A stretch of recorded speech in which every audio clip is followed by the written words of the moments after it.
Bem-vindos ao mês 6 da campanha da Global Blue, Estabeleça Metas para Crescer. E esse mês a gente vai falar de Motive a Cooperação.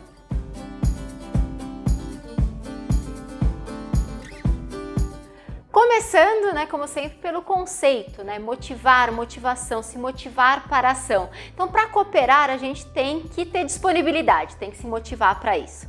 E o conceito de cooperar, que é um pouquinho diferente aí de colaborar, tanto que são palavras diferentes, Cooperar é ajudar, ajudar em algo. E quando a gente fala em ajuda, ajudar em algo para atingir um objetivo comum, a gente está falando também de haver trocas, A gente vive em sociedade, a gente cresce no meio social, Nosso primeiro grupo aí é a família, a gente vai ampliando para a escola, outros grupos de esporte, religiosos, até chegar no mercado de trabalho, onde a gente entende que nem sempre a gente está alinhado, tem identificação com todo mundo, mas é onde a gente convive, é onde a gente precisa trocar, a gente precisa dar para poder receber também.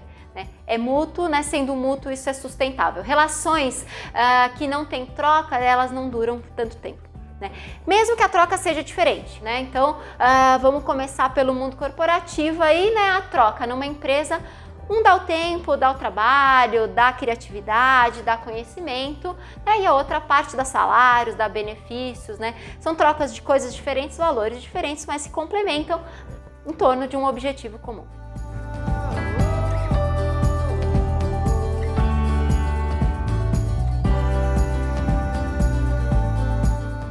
Por que é bom a gente cooperar? Porque a gente melhora a comunicação, Então a gente vai ser mais assertivo, vai ficar mais à vontade, vai ter mais conhecimento, E todo mundo alinhado na mesma coisa.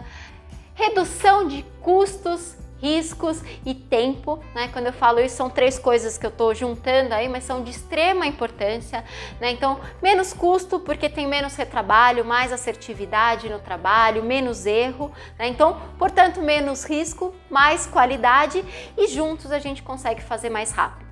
Sozinho a gente vai rápido, mas talvez não tão longe, Juntos a gente consegue aí com somas e alinhamento de conhecimentos ir muito mais longe e mais rápido, mais longe com mais consistência.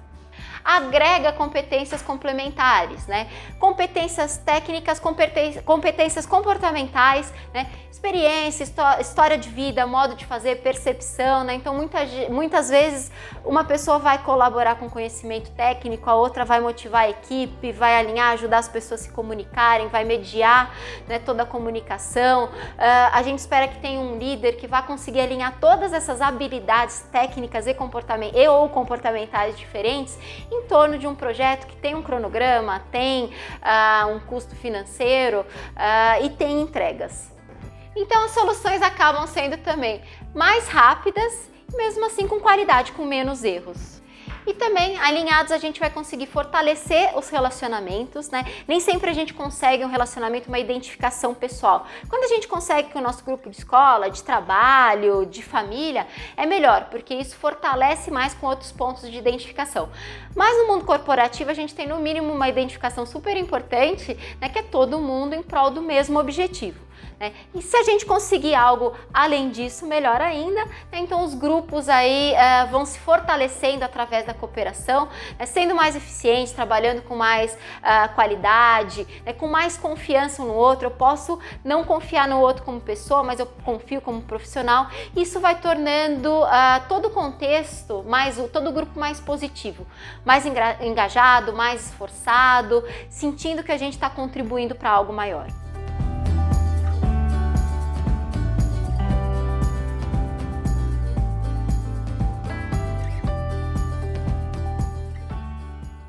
Quais são os tipos aí, de cooperação que a gente tem?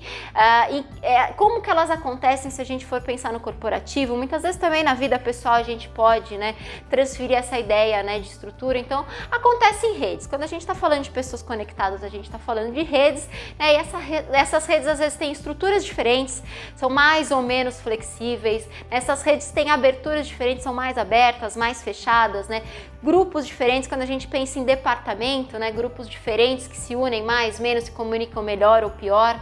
A gente tem também, dependendo aí de funções, né, geopolíticas, a gente está mais afastado, está menos afastado, precisa da tecnologia para facilitar o acesso, para facilitar a comunicação, né? A gente não pode esquecer de quem não está presente. Hoje a gente tem a questão, às vezes, do trabalho híbrido, do trabalho remoto, quem está presente, quem não está, em que momento está a comunicação síncrona, assíncrona, e como para fazer para juntar tudo isso, né, e se manter motivado e cooperando.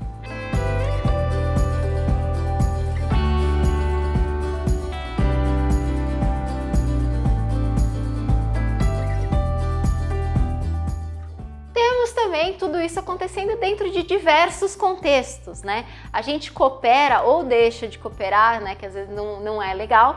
A gente faz isso no contexto familiar, a gente faz isso no contexto afetivo, a gente faz isso no contexto social, com os amigos, né? Às vezes tem um objetivo exatamente determinado, muitas vezes, né? Por coração, por afetividade, e a gente faz isso também no mundo corporativo. E quando a gente pensa no mundo corporativo, a gente pensa em cultura corporativa, cultura de empresa, cultura organizacional. Quando a gente fala em cooperação, a gente está pensando em juntar, né, aceitar as diferenças e usar essas diferenças o melhor possível para a gente produzir mais, produzir melhor, tirando benefícios, claro, empresariais, benefícios para a empresa e benefícios também individuais, né? Quando a gente faz mais, faz melhor, faz junto, a gente também tem mais satisfação, né? Garante resultado financeiro e também uma projeção de carreira. Dentro do mundo corporativo, quando a gente então pensa, né, nessa relação, a gente está trabalhando através da cooperação duas coisas importantíssimas. Uma delas é trabalho em equipe, né? Como juntos a gente pode se comunicar, a gente pode somar habilidades, complementar habilidades e fazer as coisas acontecerem. E também visão sistêmica, a gente entender que aquele monte, aquela lista de atividades que a gente faz, na verdade, elas formam uma responsabilidade, né? Eu não faço por fazer, eu faço porque aquilo tem um motivo. E se tem um motivo, também tem um impacto, né? Então, entender no todo quanto isso é importante, quanto isso impacta, tanto as nossas entregas quanto as nossas não entregas, né? Então, como alinhar tudo isso através dos impactos com o meu colega, com o meu próprio trabalho, com outro departamento e com a minha empresa dentro do mercado. Como fazer isso? Primeira coisa é uma boa capacidade, né, de gestão de projetos, ou seja, como identificar as características, habilidades comportamentais, técnicas de cada um e alinhar isso entre pessoas com o objetivo, né, voltados para o objetivo de um projeto, ao longo do tempo, ao longo, né, da previsão financeira que isso tem, né, como atingir dessa forma os objetivos, unindo conhecimentos diferentes, experiências diferentes e muitas vezes, ainda que uma coisa que é difícil, percepções diferentes. Cada um sente aquele grupo daquela maneira, cada um sente determinada situação de uma maneira, né? Isso pode gerar alguns conflitos, né? Conflitos são resolvidos por regras. Claro que a gente, como ser humano, não gosta de muita regra, mas regra, né, ela vem aí para primeiro não criar conflitos, né? E depois, caso sejam criados, para a gente conseguir determinar aí o que está valendo, o que não está, como conduzir esses conflitos. Promova a conexão, né? Conexão de pessoas, né? E conexão de profissionais, se a gente conseguir fazer as duas coisas melhor. Então, quando a gente fala de conexão, a gente também está falando de conexão emocional. Se a gente conseguir, né, uma identificação mais pessoal naquele grupo, a gente vai ter uma conexão profissional facilitada, né? É onde a gente diferencia equipe, né, equipe comum de equipe de alta performance, ou time, né, que a gente costuma chamar no mundo corporativo, né?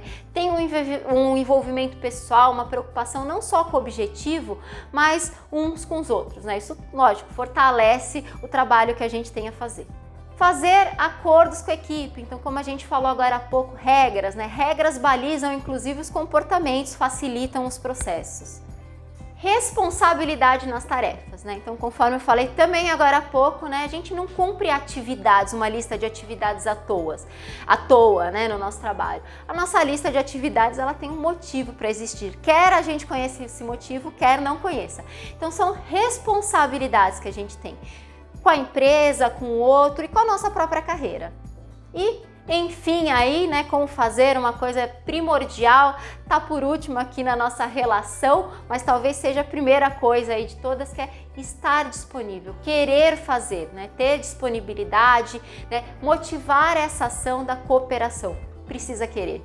Então, se a gente pensar em time corporativo, e aqui a gente vai fazer uma analogia com time de futebol, que fica bem fácil de entender, né? O talento individual, ou às vezes simplesmente somado, né? O talento individual ganha jogos, né? Mas só a cooperação coletiva ganha o campeonato.